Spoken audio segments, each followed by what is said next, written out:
Olá, pessoal, sejam muito bem-vindos a mais uma monitoria em Direito das Famílias. E para dar prosseguimento no conteúdo, então a gente já viu casamento e divórcio, basicamente. E na aula de hoje, dando continuidade ao conteúdo, eu vou trabalhar com vocês direito convivencial. O que é o direito convivencial? A união estável.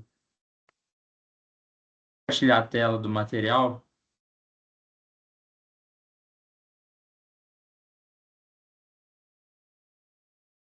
Tá, então só para recapitular um pouco o que a gente já viu, a gente começou lá pelos princípios do direito das famílias, a gente conceituou esse ramo do direito civil, qual é o objeto de estudo dessa matéria, a gente viu lá princípios, principais regulamentos, o que é a família para o direito brasileiro, como ela vem sofrendo várias alterações ao longo do tempo.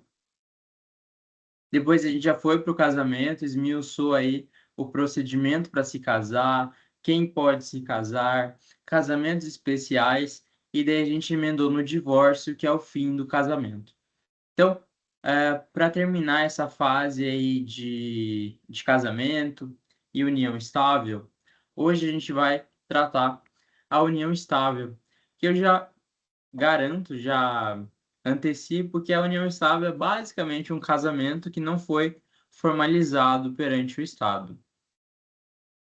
Bom, a união estável é um instituto um pouco recente, ela foi prevista na Constituição de 88, no artigo 226, parágrafo 3º. A união estável nada mais é do que a união livre e estável de pessoas desimpedidas que não estão ligadas por um vínculo matrimonial. Ou seja, duas pessoas que passam a viver como se casadas fossem. Elas não formalizaram o casamento indo lá no cartório, fazendo todo o procedimento de casamento que a gente já estudou nas aulas passadas, mas elas vivem como um casal. E em virtude dessa situação de fato, em virtude delas viverem como se casadas fossem, o direito vai gerar consequências jurídicas, vai gerar, então, efeitos dessa convivência entre essas pessoas. Mas esses efeitos não são automáticos, esses efeitos dependem do preenchimento de alguns requisitos previstos em lei. Então, o artigo 226, parágrafo 3º da Constituição, ele vem e traz o Instituto da União Estável e ele reconhece, né, essa união entre duas pessoas como uma entidade familiar, ou seja, como uma família. Antes, a legislação tratava como uma sociedade de fato. O que é uma sociedade de fato? Eu não reconheço o vínculo daquelas pessoas e eu não reconheço os efeitos da união daquelas pessoas. Então, o direito obrigacional vai regular as operações econômicas entre aquelas pessoas, o que a gente chama de sociedade de fato. A Constituição de 88, então, reconhece a união estável e afasta essa sociedade de fato. A Constituição é clara em dizer que a união estável, para ela ser válida, obrigatoriamente, deve haver a possibilidade de conversão da união estável para o casamento. Em outras palavras, a Constituição está querendo dizer, olha, para ter união estável, essas pessoas têm que ter a possibilidade de se casar. A gente lembra que algumas pessoas não podem se casar. O Código Civil fala em impedimentos para o casamento.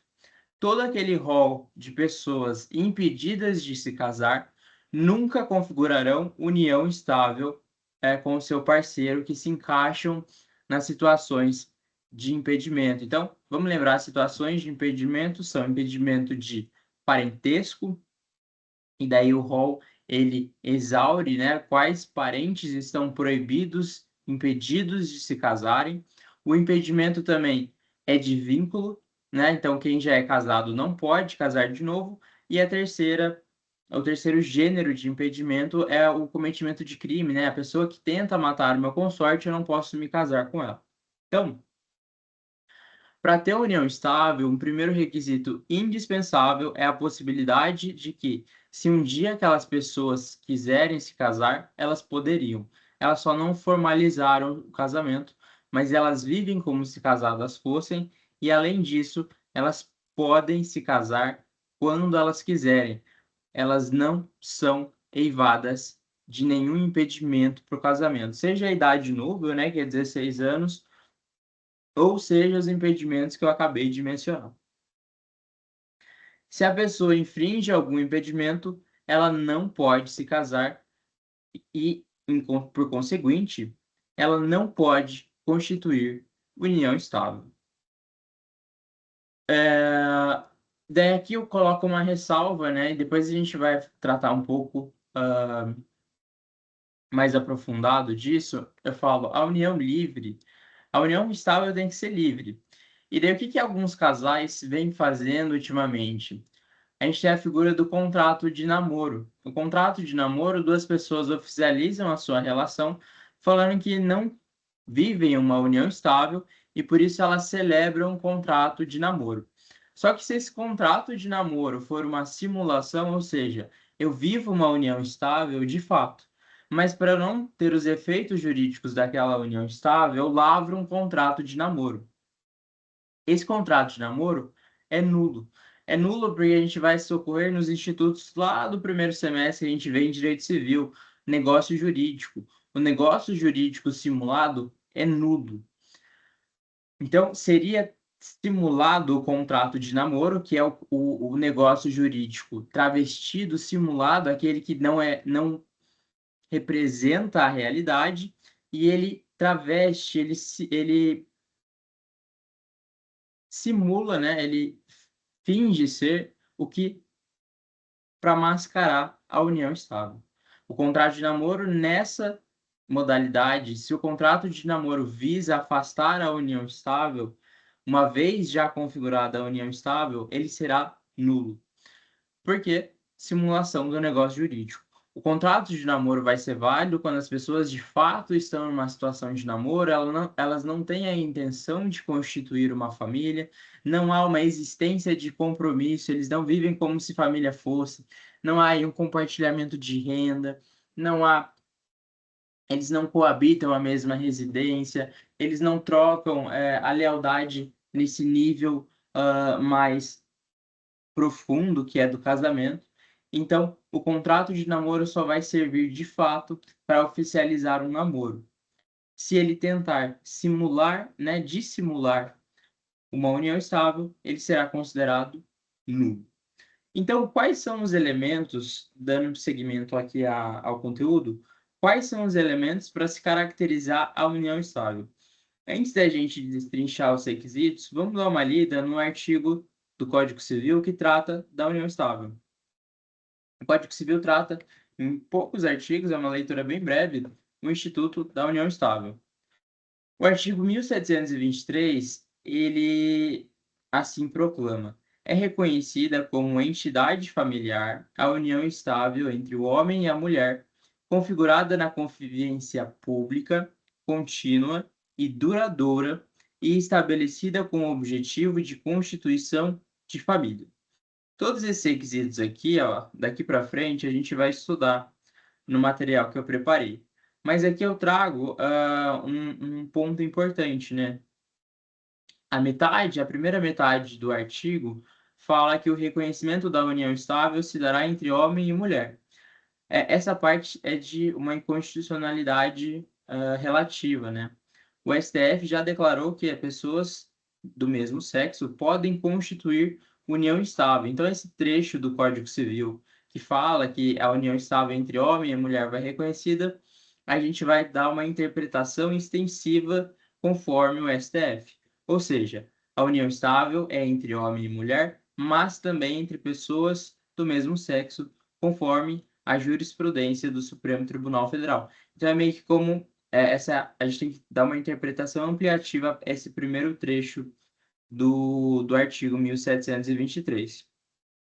Bom, então, tá. Quais são os requisitos para a união estável? A gente viu que a união de duas pessoas com convivência pública, contínua, duradoura, com o objetivo de constituir família. Tá, mas o que é cada um desses requisitos?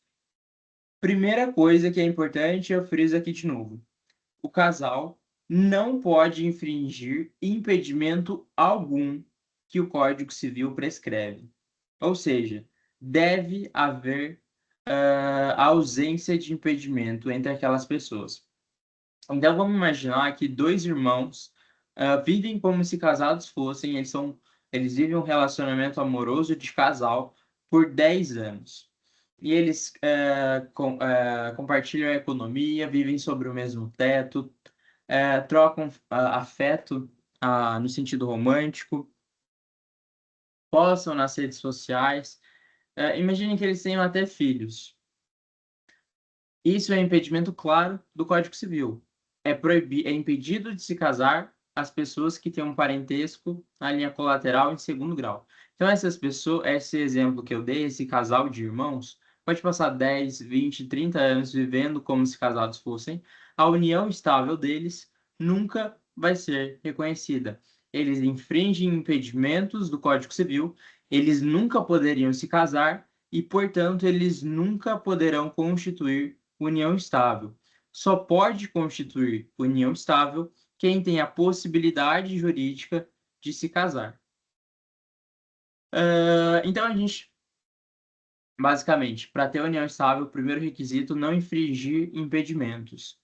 A gente lembra que um dos impedimentos é que as pessoas casadas não podem se casar de novo. Princípio da monogamia. Se eu já sou casado, eu sou impedido de me casar de novo. Aí, para me casar de novo, eu tenho que me divorciar, ou, eventualmente, se eu me tornar viúvo, né, com a morte desfaz o casamento, e eu posso me casar de novo. Mas, aqui tem uma exceção. O Código Civil prevê, no parágrafo 1º do 1723, que as pessoas que, embora casadas, elas vivem em separação de fato, elas poderão ter o reconhecimento e a constituição de união estável. Então, o que é isso? Em primeiro lugar, o que é separação de fato? Separação de fato é quando um casal que fez todo o procedimento de casamento, tá tudo certinho, mas eles passam a viver a vida como se fossem divorciados. Então, eles voltam a viver uma vida de solteiro. Eles não mais convivem na mesma casa, não compartilham mais a economia. Nas redes sociais, não trocam mais fotos, não andam mais juntos, ou seja, eles vivem como se já estivessem divorciados, como se fossem novamente solteiros. Mas só que eles não fizeram o divórcio, eles no papel continuam se casados, mas na vida real vivem a vida de divorciados, de solteiros. Isso é separação de fato. Então, quem tem separação de fato pode constituir ter o reconhecimento de uma união estável. Então, vamos imaginar que eu sou casado com a Maria, mas a gente está separado de fato. A gente já não vive mais como um casal. E eu me relaciono com a Joana. Só que eu não posso me casar com a Joana, isso é evidente, mas com a Joana eu posso ter o reconhecimento da união estável, né? Se preenchidos os requisitos. Porque eu tive uma separação de fato com a Maria. Então, a separação de fato, ela autoriza o reconhecimento da união estável, ou seja, uma pessoa que ainda é casada no papel, mas que vive uma vida de solteiro, poderá ter reconhecida a união estável com um terceiro que ele viva aí uma vida de casal. Beleza? E por fim desse tópico, as causas suspensivas em nada interferem na união estável. Então, quem infringe causa suspensiva pode ter o reconhecimento comum da união estável. E eu menciono aqui a súmula 655 do STJ, que fala que o maior de 70 anos que constituir união estável será aplicado o regime da separação obrigatória. O código fala, né, algumas pessoas que se casarem terão um regime obrigatório, separação obrigatória. O STJ entendeu que os maiores de 70 anos que constituem união estável, o regime aplicado na união estável deles será separação obrigatória, em analogia aos idosos, né, de 70 anos que se casam, que também terão aplicado o regime da separação obrigatória. Segundo requisito, notoriedade de afeições, ou seja, socialmente, todo mundo na sociedade nota, reconhece, percebe o afeto entre essas pessoas, a vida em casal entre essas duas pessoas. A vida, eles vivem uma vida de marido e mulher, ou seja, de consortes. Quando eu olho para aquele casal, todo mundo enxerga eu até já falei, né? Quando eu olho para aquelas pessoas, eu às vezes as enxergo como um casal. É nas redes sociais, é no convívio, é tendo filhos, morando juntos. Aqui eu citei, né, fotografia, certidão de nascimento no nome de filho, no nome dos dois, imóvel em nome de ambos. Então, tudo isso mostra o afeto, a vivência como se casados fossem.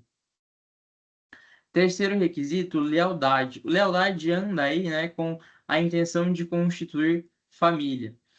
A lealdade a gente lê essa ter um parceiro. Eu vou ser leal a esse um parceiro. A gente lembra da monogamia. Então, o que que é a lealdade? É eu ter um parceiro. Eu sou leal a ele. E daí, na hora do juiz, né, ver o reconhecimento da união estável, ele vai falar: eu tenho lealdade com fulano, e em virtude da minha lealdade com fulano, eu terei o reconhecimento da união estável. Ou seja, eu não vou ter união estável com três pessoas ao mesmo tempo, com quatro, cinco. Não. Pela lealdade, pela intenção de constituir família, eu só vou ter o reconhecimento de uma união estável com mais uma pessoa, ou seja, um único parceiro. Monogamia, igual ao casamento, será a união estável. Não existe casamento no Brasil de três, quatro, cinco pessoas. Então, só existe no Brasil união estável com o casal. Não vai existir união estável com três pessoas, quatro pessoas, cinco pessoas. E daí desse requisito decorre a implicação de que os amantes não vão constituir união estável, ou seja, qual que é a ideia da amante? A relação da amante é como um terceiro que tem um relacionamento amoroso, um affair, um caso, com uma pessoa que já é casada. Veja que a pessoa que já é casada e que vive a vida de casada, ela não está separada de fato, tá, gente? A pessoa que é casada e vive a vida de casada, se ela tiver um amante, veja que é uma relação que não tem essa condição de lealdade. E até uma coisa, né, transitória, né? E em virtude dessa falta de lealdade, dessa transitoriedade, dessa falta de intenção de constituir família, não é reconhecida a união estável com uma amante. Nessa situação que eu estou falando, a pessoa é casada, vive uma vida de casada e tem um affair com uma amante. Eventualmente, a amante pode ter o reconhecimento não dos efeitos da união estável, que seria aí o compartilhamento dos bens do casal. Mas, eventualmente, a amante pode vindicar, se tiver aí perda patrimonial, que a relação seja solucionada pelas regras de direito obrigacional. Ou seja, se eles compraram um bem, a divisão aí do valor do bem de acordo com as regras do direito obrigacional. O direito das famílias, as normas que regulam o casamento, que regulam os regimes de bens, que regulam a união estável, não vão se aplicar a uma relação com uma pessoa que tem amante, e tão somente as normas de direito obrigacional. Quarto requisito, honorabilidade. Honorabilidade é o afeto que a gente atesta a ele, né, pela intenção de constituir família. Então, o que é importante lembrar? União estável nos requisitos é a intenção de constituir família. A intenção de constituir família se desdobra primordialmente na lealdade que eles têm um para com o outro, ou seja, de ter somente aquele parceiro, monogamia, e o afeto que eles dispensam um para com o outro. Quinto requisito que a doutrina fala é a coabitação, ou seja, habitar na mesma casa. Mas esse requisito já não é mais tão necessário, né? As pessoas podem residir em casas diferentes e ainda assim ter a união estável reconhecida. Por fim, a união estável tem que ser contínua e duradoura. O que que seria contínua e duradoura? Contínua é sem interrupções, então ela não fica indo e vindo. Tem uma continuidade, passa por um lapso temporal em que a situação é a mesma, ou seja, eles vivem como se casados fossem. E é perene, é por um prazo, por um período de tempo.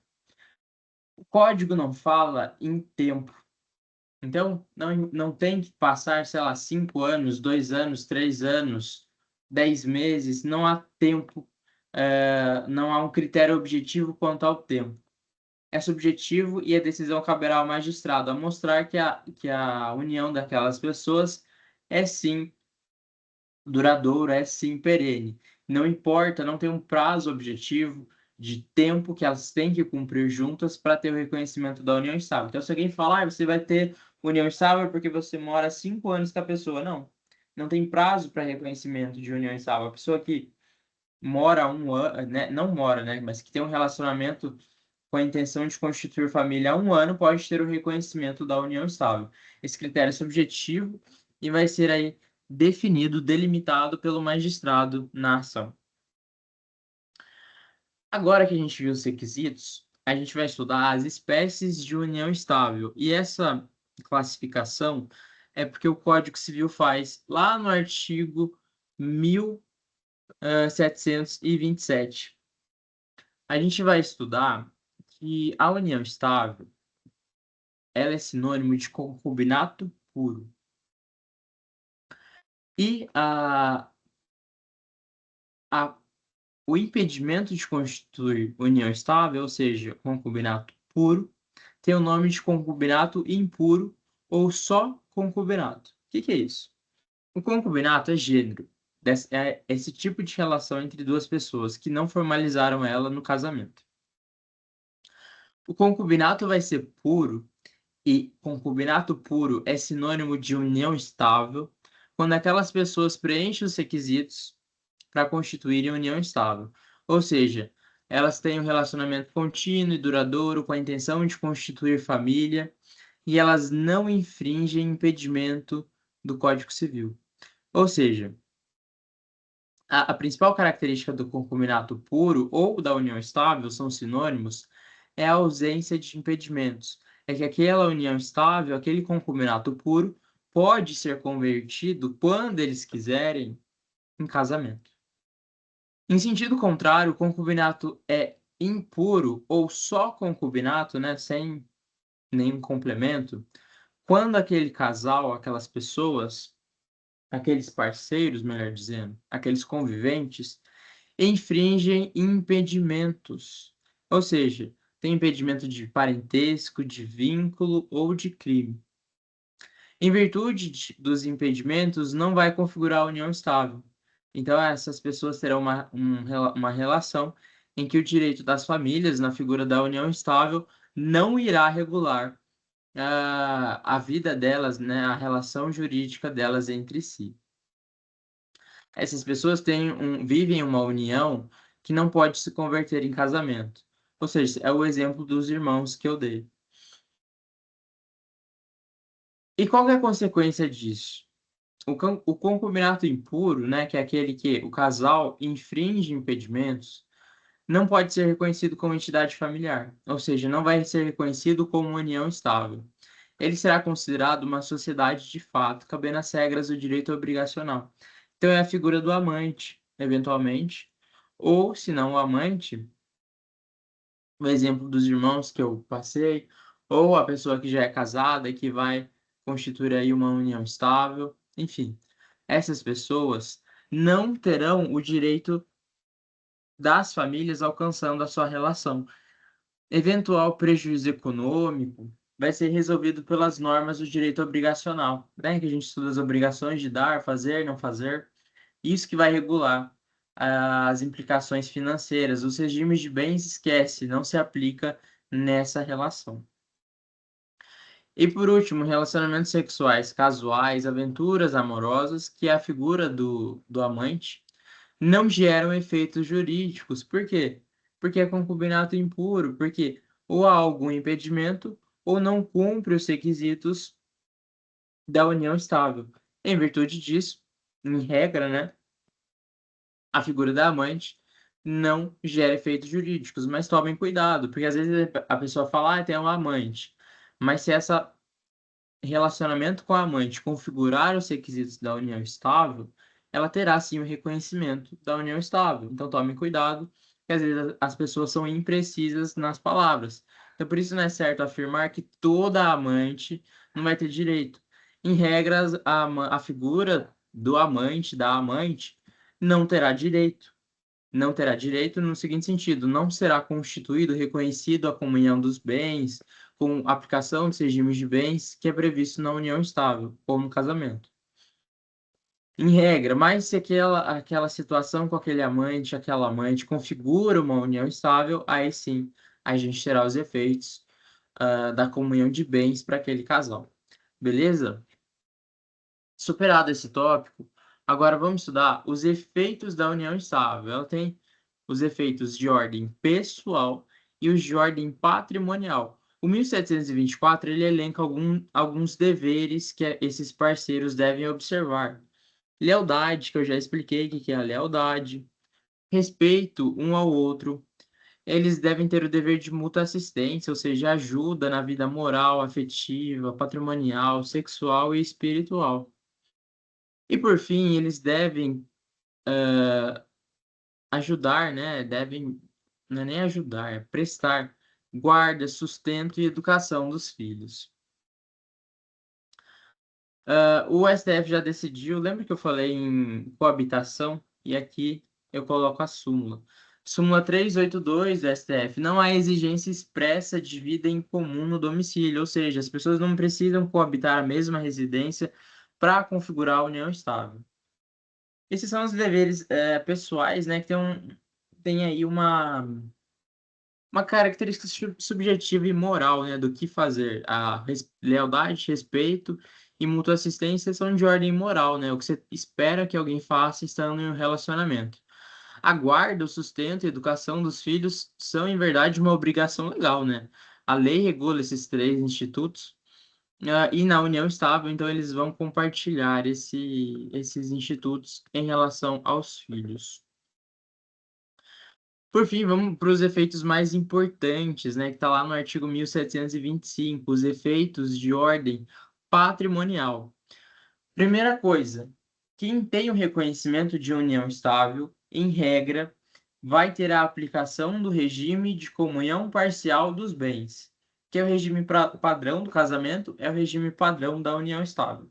Ou seja, toda vez que não houver nenhum documento que reconheça aquela união estável que dispõe em contrário, o regime que será aplicado para a divisão do patrimônio daquele casal é o regime da comunhão parcial dos bens.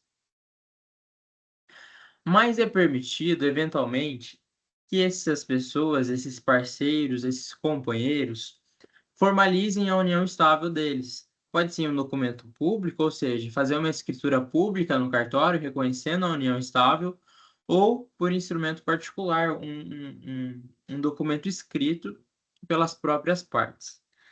É o que a gente chama de contrato de convivência, né? Convivência de união estável. O contrato de convivência, então, visa reconhecer a união estável e permite pactuar um regime diferente, podendo até misturar as regras.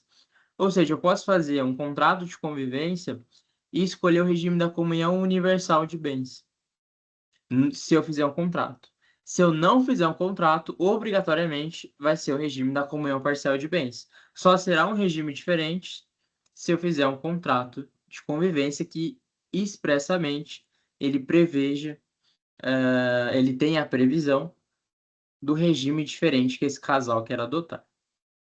1726, a união estável tem que ter a possibilidade de conversão em casamento, e aí vai ser por meio de uma ação judicial, depois vai registrar a sentença lá no cartório, com efeitos ex tunc, ou seja, vai retroagir a data aí, o casamento vai retroagir a data da união estável.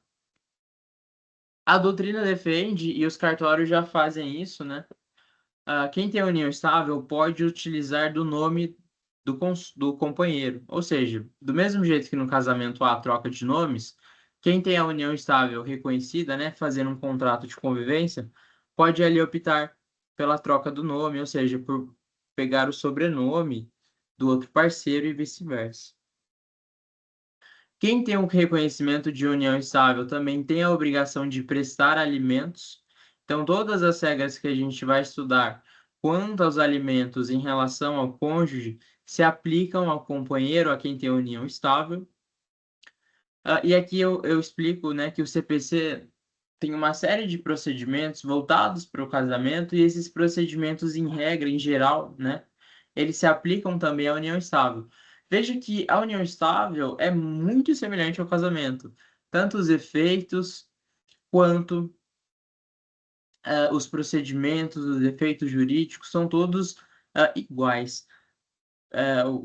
Para falar a verdade, não há assim uma distinção muito clara do Instituto do Casamento e da união estável. Eles são, em verdade, muito semelhantes. Havia algumas diferenças legais, mas a jurisprudência acabou afastando essas diferenças e o Instituto do Casamento e da união estável, de forma prática, eles são praticamente a mesma coisa. Os efeitos de quem se casa e de quem tem a união estável praticamente são os mesmos. O STJ ainda vem aplicando que deve haver outorga, ou seja, autorização do companheiro para a prática de atos na constância da união estável de bens comuns. Ou seja, todos os bens comuns, quando eu vou vender uma casa que eu tenho com a minha esposa, né, e eu sou casado. Para vender essa casa, eu preciso da outorga, da autorização da minha esposa. O STJ vem entendendo que, se eu não sou casado com a pessoa, ou seja, se eu constituo união estável com essa pessoa e o bem é comum, eu tenho, do mesmo modo, eu tenho que ter autorização, a outorga da pessoa que eu tenho união estável, do meu companheiro, para que esse negócio jurídico seja válido. Por fim, a figura da união afetiva, né? O STF, em 2011, ele equiparou a união afetiva à união heterossexual. Ou seja, as pessoas do mesmo sexo têm o direito ao reconhecimento da união estável, têm o direito ao reconhecimento do casamento, igual às pessoas heterossexuais. Não há distinção alguma. E então, assim, é Ctrl-C, Ctrl-V. O que vale para a união de pessoas de sexo diferente é igualmente válido para pessoas do mesmo sexo. Não haverá distinção, não há distinção alguma. Bom, pessoal, era isso que eu queria tratar na aula de hoje. Os conceitos de união estável, requisitos e principais implicações legais. Eu espero que vocês tenham gostado da monitoria de hoje. Qualquer dúvida, estou à disposição. É só me mandar no WhatsApp ou no meu Instagram, @natamoasabi. Obrigado por quem assistiu e até a próxima monitoria. Valeu!